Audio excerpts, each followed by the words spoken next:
Hey you! Yeah, you! I'm looking at you! Do you want your designs to look freaking awesome? Well then I've got you covered with 20 plus free light leak effects, ready to download and use right now. No strings attached, no gimmicks, and definitely no weird ads offering eternal youth. Unless you'd subscribe, then heck yeah, this offers eternal youth. In this video, I'll show you how to download them, use them, and even customize the colors to fit your style. So without further ado, let's get to it. Go down in the description and click on that link that says Google Drive.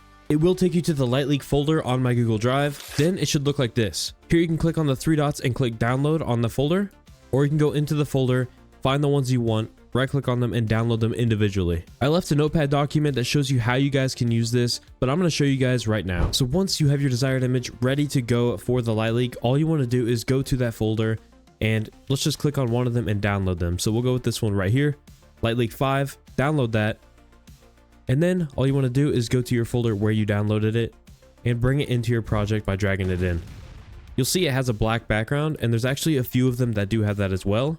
All you have to do to eliminate that is click on the blend mode and change it to screen. Then it should instantly remove the black background and you can adjust the color or the placement of the light leak itself. So let's say you want to change the color of the light leak. All you have to do is go up to the top left and click on Image, Adjustments, Hue and Saturation, or click Ctrl U on your keyboard. And then from here, you can just adjust the hue slider until you find the color you want and click OK. Now for the other ones that I made with the brush tool, all you want to do is download one of them. We'll go with the top and bottom one. I'll explain why it says top and bottom. Download that, bring it into your project like you did with the last one. Let's go ahead and change the color of this to a light blue. Now the reason this is top and bottom is because you can flip it however you want by hitting Ctrl, Alt, and T on your keyboard, right clicking and clicking flip vertically. There you can flip it, top and bottom, that's why it says that. Now here I have white 1, white 2, and white 3. The main difference is white 1 is going to be a small light, whereas white 3 is going to be a brighter light like this. So you can see the difference here.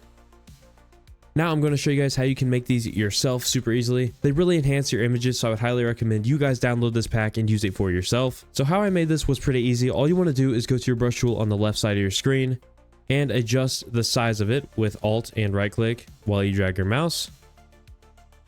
Then choose your color down here. I'm going to go with the blue and you can brush on your colors. Now to make these even better, I recommend changing the blend mode to either color dodge, overlay. Oops, that's on the wrong layer. Make sure you add a new layer for this. Do not put it on your background layer, then you cannot adjust it. So, a few brush strokes. Change the blend mode to either color dodge, overlay, multiply, screen, whichever looks best to you. I think screen and color dodge looks really good. So that's how I made the light leaks, and you guys can make them super easily for yourself, but you won't have to because you have this pack now. So I hope you guys enjoyed it. If you have any other suggestions for packs I should make in the future, please let me know and I will be sure to make it as soon as possible. I'll see you guys in the next one. Peace.